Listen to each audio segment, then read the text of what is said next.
The power of your signature in legal and financial transactions. Your signature is your most valuable property, as it represents your consent and obligation in all legal and financial transactions. When you sign a document, you pledge your property and promise to perform, effectively binding you into contractual obligations, including perpetual debt. Government agencies and financial institutions operate under corporate public policy, billing you based on your signed agreements without ever taking the matter to court. Many individuals are unaware that adding without prejudice or all rights reserved above their signature can preserve their unalienable rights. Under the Uniform Commercial Code, UCC, 1-207 and 1-103, this reservation ensures that signing a document does not waive one's fundamental rights.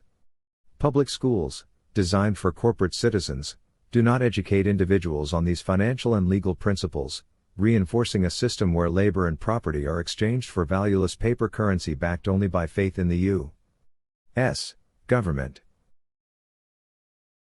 The financial bondage of debt and taxation.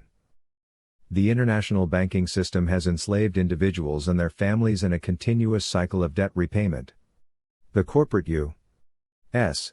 government operates under a bankruptcy framework that perpetually obligates citizens to pay for government debts through taxation, property seizures, and monetary devaluation. Historical figures who challenged this financial structure, including Lincoln and Kennedy, faced fatal consequences for interfering with the monetary system controlled by global bankers. One major example of this control is property taxation.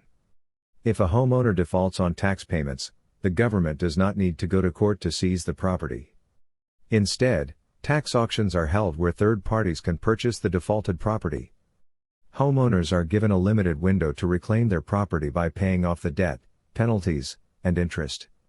However, this system ensures a perpetual cycle of taxation and property loss, benefiting financial institutions and government administrators rather than the people.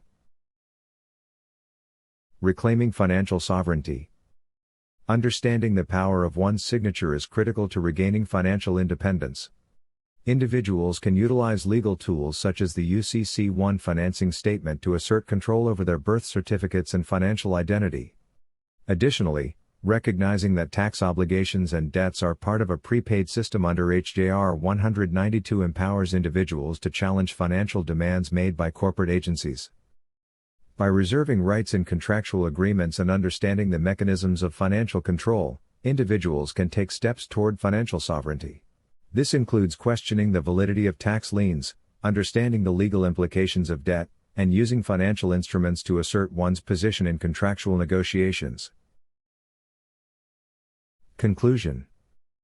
By understanding the tax implications of withheld payments, the creation of legal personhood through birth certificates, fraudulent practices in the mortgage industry, the structure of prepaid public debt, and the significance of one's signature in legal agreements, individuals can reclaim their financial sovereignty.